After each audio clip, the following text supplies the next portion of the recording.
Hi friends, welcome to Q&A episode number 119. Last Sunday Q&Aలో చాలా ఇంట్రెస్టింగ్గా కామెంట్స్ చేశారనమాట. వాటిలో కొన్ని కామెంట్స్ని పిక్ చేసి ఈ వీడియో అయితే చేస్తూ ఉన్నాను. ఇంకా మీకు ఏమైనా డౌట్స్ ఉన్నాయనుకోండి, ఈ వీడియో కింద కామెంట్ చేయండి, నెక్స్ట్ సండే పిక్ చేసి ఆన్సర్ చేస్తా. ఫస్ట్ కామెంట్ చూసుకున్నట్లయితే మోహన్ అడిగారు, బైక్ పర్చేస్ చేసేటప్పుడు డిస్కౌంట్ దేనిపై అడగాలి, అంటే వాళ్ళు చెప్పే రేట్కి ఎంత తగ్గించవచ్చు, వాళ్ళు దేని మీద తగ్గిస్తారు, I mean ex-showroom price are insurance or handling price, if any others please reply in next Sunday.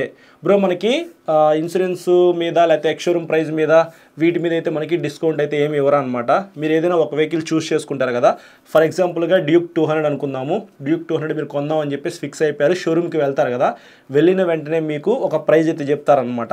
2,40,000 rupees change అయితే ఉంది. ఇప్పుడు 2,40,000 రూపాయల్లో మీకు ఎంతవరకు డిస్కౌంట్ ఇస్తారు అనేది మీరు అడగాలి. సార్ ఫైనల్ ఎగ్జాక్ట్గా ఆన్రోడ్ ప్రైస్ ఎంత అని చెప్పేసి అడగండి, వాళ్ళు మీకు క్లియర్గా చెప్తారనమాట. 2,40,000 రూపాయలు అని చెప్తారు. లేదు నాకు ఇంకేమైనా డిస్కౌంట్ అయితే ఇవ్వండి, నేను అప్పుడు పర్చేస్ చేస్తానని చెప్పేసి వాళ్ళు అడగండి. వాళ్ళు 2,000 3,000 లేకపోతే ఆ వెహికల్కి ఏమైనా అప్పుడు ఆఫర్స్ ఉంటే ఒక 5,000 రూపీస్ డిస్కౌంట్ అయితే ఇస్తారనమాట. సో అప్పుడు మీకు ఫైనల్గా ఆన్రోడ్ ప్రైస్ అయితే వస్తుంది. దాని ప్రకారంగా మీరు క్యాష్ కట్టి తీసుకోవచ్చు. లేదంటే మాత్రం సమ్ అమౌంట్ ఒక 40,000 30,000 డౌన్ పేమెంట్ చేసి మిగతాది ఫైనాన్స్ చేయించుకోవచ్చు అనమాట. దానికన్నా బెస్ట్ సజెషన్ ఏంటంటే మీరు షోరూమ్కి వెళ్ళినప్పుడు బ్యాంక్ కొటేషన్ అయితే అడగండి. వాళ్ళైతే మీకు క్లియర్గా రాస్తారనమాట ఏ దానికి ఎంత అమౌంట్ పే చేస్తున్నారని చెప్పేసి. ఫర్ ఎగ్జాంపుల్గా ఇక్కడ మీరు స్క్రీన్ మీద చూడొచ్చు, ఎక్స్షోరూమ్ ప్రైస్ 1,50,000, దానికి లైఫ్ ట్యాక్స్ అయితే 12% పే చేస్తున్నారనమాట. ఇన్సూరెన్స్ వచ్చేప్పటికి 1+4, ఆర్టీఓ అదర్ ఛార్జెస్ మొత్తం కలిపి 1,83,000 రూపాయలు అయితే మీకు ఆన్రోడ్ ప్రైస్ అయితే అవుతుంది. ఈ ఆన్రోడ్ ప్రైస్లో మీకు అప్పుడేమన్నా స్కీమ్స్ ఉన్నాయనుకోండి, డిస్కౌంట్ అయితే ఇస్తారనమాట. ఆన్రోడ్ ప్రైస్ 1,83,000లో మీకు డిస్కౌంట్ 2,000 3,000 ఇస్తారు. ఒకవేళ 3,000 ఇచ్చారనుకోండి, 3,000 తీయంగా 1,80,000 రూపాయలు అయితే మీకు ఫైనల్ ఎగ్జాక్ట్ ఆన్రోడ్ ప్రైస్ అయితే అవుతుంది ఆ వెహికల్ది. దాని ప్రకారంగా అయితే మీరు ఆ వెహికల్ పర్చేస్ చేయాలి. సో ఇది మనకి ఎక్స్షోరూమ్ ప్రైస్ మీద లేకపోతే ఇన్సూరెన్స్లో అదర్ ఛార్జెస్లో అయితే డిస్కౌంట్ అయితే ఏమి ఇవ్వరు.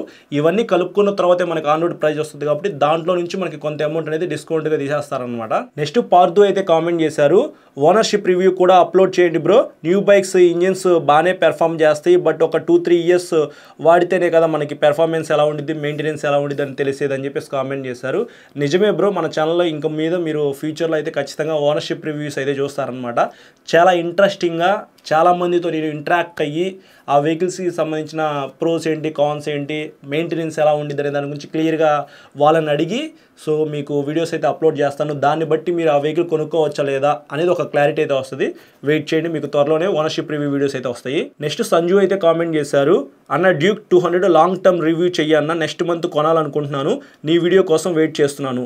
బ్రో ప్రజెంట్ అయితే మా ఏరియాలో ఫుల్గా వానలు పడుతున్నాయి అనమాట, బయటికి వెళ్ళి వీడియో రికార్డ్ చేయడానికి కూడా అవకాశం లేదు. ఆ వెహికల్కి ఇంకా సెకండ్ సర్వీస్ అయితే చేయించలేదు.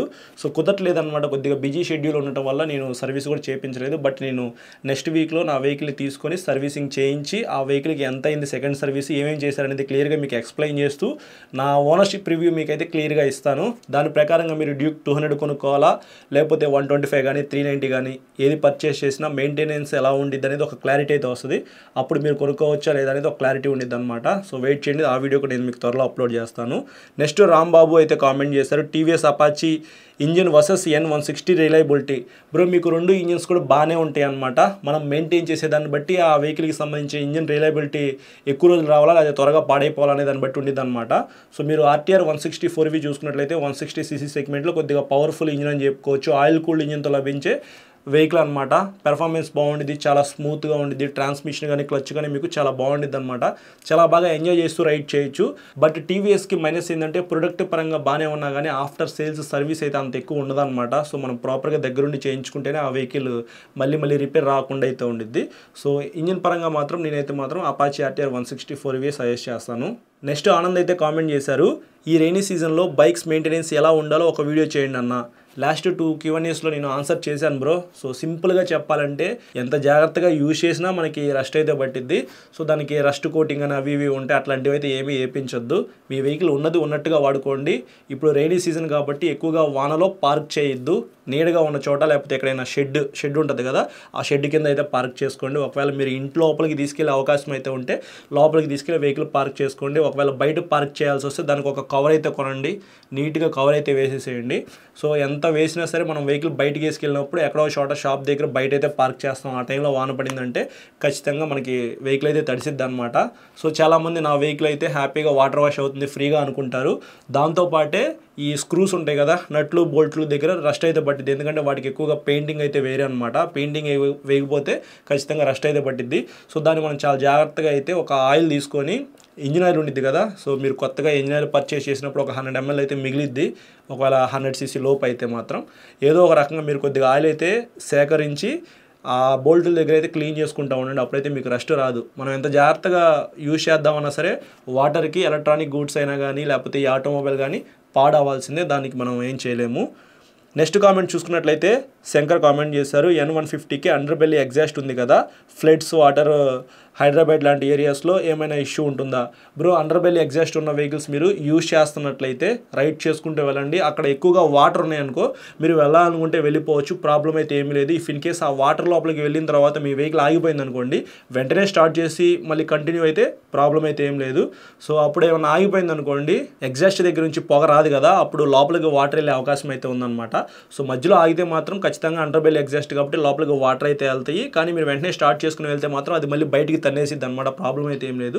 ఎక్కువసేపు మీరు వాటర్లోనే ఉంటే మాత్రం అప్పుడు ఇంజిన్ దాకా వాటర్ వెళ్ళే అవకాశం అయితే ఉంది. కాబట్టి మ్యాక్సిమం అక్కడ వాటర్ ఉన్న ఏరియాలోకి వెళ్ళొద్దు. ఒకవేళ వెళ్తే మాత్రం స్పీడ్గా వెళ్ళిపోండి. మరీ స్పీడ్గా కాదు బ్రో, అక్కడ ఆగకుండా వెళ్ళండి చాలా, అంతే.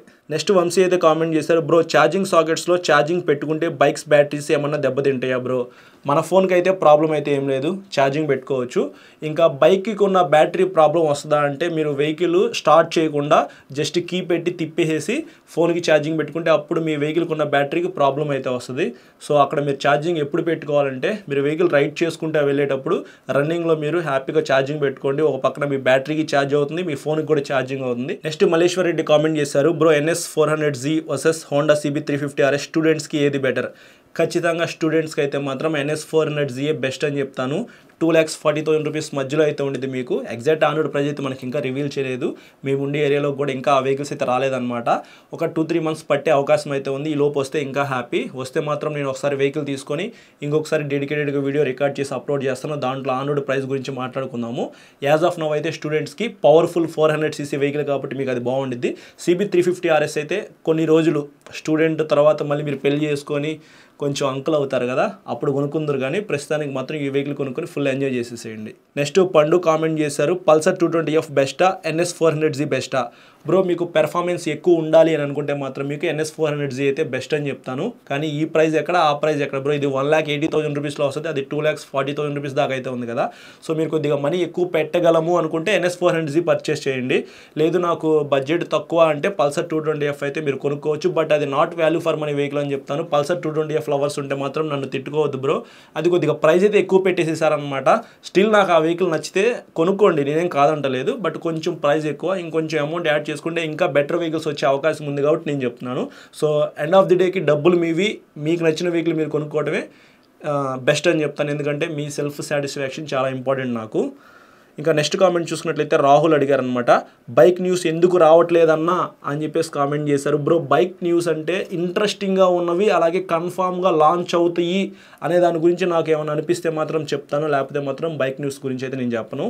సో బైక్ న్యూస్ అయితే ఉంది, ఇది కొద్దిగా డౌట్ అనమాట. KTM నుంచి 650cc డ్యూక్ అయితే రావచ్చు అని చెప్పేసి ఒక న్యూస్ అయితే వస్తూ ఉంది. ఇది అండర్ డెవలప్మెంట్లో ఉందని చెప్పేసి ఒక న్యూస్ ఉందన్నమాట. సో ఇది తయారు చేస్తూ ఉన్నారు, అది మన ఇండియాకి వస్తుందా లేదా అనేది నాకు ఒక క్లారిటీ అయితే లేదు. బట్ KTM నుంచి ఫ్యూచర్లో 650cc డ్యూక్ అయితే చూడొచ్చు. మీ అందరికీ తెలిసిందే, రీసెంట్గా రాయల్ ఎన్ఫీల్డ్ సైలెంట్గా అయితే గొరిల్లా అయితే లాంచ్ చేసిందనమాట. గొరిల్లా 450 ఏదైతే హిమాలయన్ 452లో ఇంజిన్ ఉందో సేమ్ అదే ఇంజిన్ ఈ వెహికల్లో పెట్టారనమాట.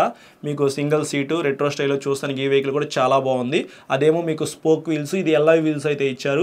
సో రాయల్ ఎన్ఫీల్డ్ ఫస్ట్ నుంచి మనకి ఇన్విటేషన్స్ అయితే పంపించదు, అలాగే షోరూమ్స్లో ఉన్న వాళ్ళు కూడా మనకి వెహికల్స్ అయితే ఇవ్వరనమాట. సో అది ఎందుకో నాకైతే తెలియదు. కుదిరితే నేను ఈ వెహికల్ మీద రివ్యూ చేస్తాను, లేకపోతే మాత్రం మీరు వేరే ఛానల్స్లో వీడియోస్ అయితే చూడొచ్చు. నెక్స్ట్ బజాజ్ నుంచి ఒక న్యూస్ అయితే వస్తూ ఉంది. అడ్వెంచర్ వెహికల్ అయితే వాళ్ళు టెస్ట్ చేస్తూ ఉన్నారనమాట. సో ఒక స్పై షాట్ అయితే నాకు సెర్చ్ చేస్తున్నప్పుడు కనిపించింది అనమాట. మేబీ బజాజ్లో ఒక అడ్వెంచర్ వెహికల్ అయితే లేదు కాబట్టి ఫ్యూచర్లో రావచ్చు. ఎందుకంటే చాలా కంపెనీస్ అడ్వెంచర్ వెహికల్స్ మీద ఫోకస్ చేసిందనమాట. హీరోలో సక్సెస్ వెహికల్ ఎక్స్పల్స్ 200 4V ఉంది, అలాగే ఎప్పటి నుంచో హిమాలయన్ కూడా చాలా ఫేమస్ కదా. మా కంపెనీలో కూడా ఒక అడ్వెంచర్ వెహికల్ ఉంటే బాగుండని అనుకుందామేమో, కానీ మేబీ బజాజ్ నుంచి ఒక అడ్వెంచర్ వెహికల్ అయితే రావచ్చు. నెక్స్ట్ హీరో నుంచి అనమాట ఎక్స్పల్స్ 200 ఉంది కదా, సో దాన్ని ఇంకా ఒక 10cc అనేది పెంచి ఎక్స్పల్స్ 210 అని చెప్పేసి లాంచ్ అయిపోతా ఉన్నారు ఫ్యూచర్లో. అది ప్రజెంట్ స్పై షాట్స్ అయితే మనకు కనిపించినాయి అనమాట. ఏదైతే మీరు XMR 210లో ఇంజిన్ ఉందో లిక్విడ్ కూల్డ్ ఇంజిన్, సేమ్ అదే ఇంజిన్ రావచ్చు అని చెప్పేసి ఒక రూమర్స్ అయితే వస్తూ ఉన్నాయి. సేమ్ అదే ఇంజిన్తో మనకి ఎక్స్పల్స్ 210 అయితే లాంచ్ అయింది అనుకోండి, ఖచ్చితంగా హిట్ అవుతుంది. అందులో మీకు DOS ఇంజిన్ అయితే ఉండిద్ది, పెర్ఫార్మెన్స్ అయితే కొంచెం ఎక్కువ ఉండిద్ది అనమాట. నేనైతే మాత్రం ఈ వెహికల్ ఖచ్చితంగా లాంచ్ అవ్వాలని చెప్పేసి కోరుకుంటా ఉన్నాను. నెక్స్ట్ న్యూస్ వచ్చేటప్పటికి బజాజ్ నుంచి N150 ఉంది, N160 అయితే ఉంది, N250 ఉంది కదా. N125 అయితే మిస్ అవుతుంది లిస్ట్లో. మేబీ వీళ్ళు టెస్ట్ చేస్తున్నారు, చాలా స్పై షాట్స్ అయితే మనకు కనిపించినాయి. N125 కూడా ఫ్యూచర్లో బజాజ్ దగ్గర నుంచి మనం ఎక్స్పెక్ట్ చేయొచ్చు. సో డిజైన్ అయితే మాత్రం నెక్స్ట్ లెవెల్ అయితే ఉండిద్ది. N150 కానీ N160 కానీ డిజైన్ బాగుండిద్ది కదా. సేమ్ అదే డిజైన్లో మనకి 125cc వెహికల్ వస్తే మాత్రం ఇంకా లైట్ వెయిట్ అయితే ఉండిద్ది, ఫ్యామిలీకి పర్ఫెక్ట్గా సెట్ అయ్యింది. సింగిల్ సీట్తో తీసుకొస్తే చూడాలి, ఖచ్చితంగా హిట్ అయ్యింది అనమాట N125 అనేది. ఇంకా ఫైనల్ న్యూస్ వచ్చేటప్పటికి హీరో దగ్గర నుంచి హీరో ఎక్స్పల్స్ 200 4V ఉంది కదా. సో వీళ్ళకి 200cc సరిపోలేదు అనుకుంటా, రాయల్ ఎన్ఫీల్డ్ హిమాలయన్తో కాంపిటీషన్ ఇవ్వడానికి 400cc వెహికల్ తీసుకురాబోతా ఉన్నారు. అది 400cc లేకపోతే 450cc అనేది మనకి ఎగ్జాక్ట్గా ఇన్ఫర్మేషన్ అయితే లేదు. రీసెంట్గా మ్యార్విక్ 440 అయితే లాంచ్ చేశారు కదా, సేమ్ అదే ఇంజిన్తో వీళ్ళు ఎక్స్పల్స్ తీసుకురావచ్చు. ఎందుకంటే మనకి 400ccలో కొద్దిగా పవర్ అండ్ టార్క్ అయితే ఎక్కువ జనరేట్ చేసిద్ది. హిమాలయన్కి మంచి కాంపిటీషన్ ఇవ్వాలంటే మాత్రం ఈ ఇంజిన్ తీసుకొచ్చి ఆ వెహికల్లో పెట్టి తయారు చేసి మనకి సేల్ చేస్తే మాత్రం ఖచ్చితంగా హిట్ అయ్యే అవకాశం అయితే ఉంది. ఎందుకంటే హిమాలయన్ ప్రైస్ కొంచెం ఎక్కువ అనమాట. హీరో వెహికల్స్ అయితే కొంచెం ప్రైస్ తక్కువలోనే ఉంటాయి, సామాన్యులు కొనేలాగే ఉంటాయి అనమాట. హీరో వెహికల్స్ అయితే ప్రైస్ అయితే రీజనబుల్గా పెడతారు, అలాగే మెయింటెనెన్స్ కూడా చాలా తక్కువ ఉంటుంది కాబట్టి ఖచ్చితంగా హిట్ అయ్యే అవకాశం అయితే ఉంది. సో ఇది ఫ్రెండ్స్ ఈ సండే Q&A అయితే. అలాగే న్యూస్ కూడా ఇంట్రెస్టింగ్గా ఉందని చెప్పేసి అనుకుంటున్నాను. ఇంకా మీకు ఏమైనా డౌట్స్ ఉన్నాయనుకోండి, ఈ వీడియో కింద కామెంట్ చేయండి, నెక్స్ట్ సండే నేను మీకు ఆన్సర్ చేస్తాను. ఇంకా నుంచి మా ఫ్రెండ్స్ కానీ ఫ్రెండ్స్ కానీ ఏదో ఒక టైంలో కొద్దిగా ఇంట్రెస్టింగ్గా ఉన్న కామెంట్స్ నాకు అనిపిస్తే మాత్రం వాళ్ళ చేత చదివిస్తాను. మీరు కూడా చూసరికి కొద్దిగా ఇంట్రెస్టింగ్గా ఉండిద్ది. ఇట్లా మా ఫ్రెండ్స్ని ఇంట్రొడ్యూస్ చేయమంటారా వద్దా అనేది కింద కామెంట్ చేయండి, లేదంటే మాత్రం నేనే Q&A అయితే చదువుతాను. చాలామంది సబ్స్క్రైబ్ చేయకుండా చూస్తున్నారు, సబ్స్క్రైబ్ చేసుకుని పక్కన బెల్ ఐకాన్ అయితే క్లిక్ చేయండి. Thank you.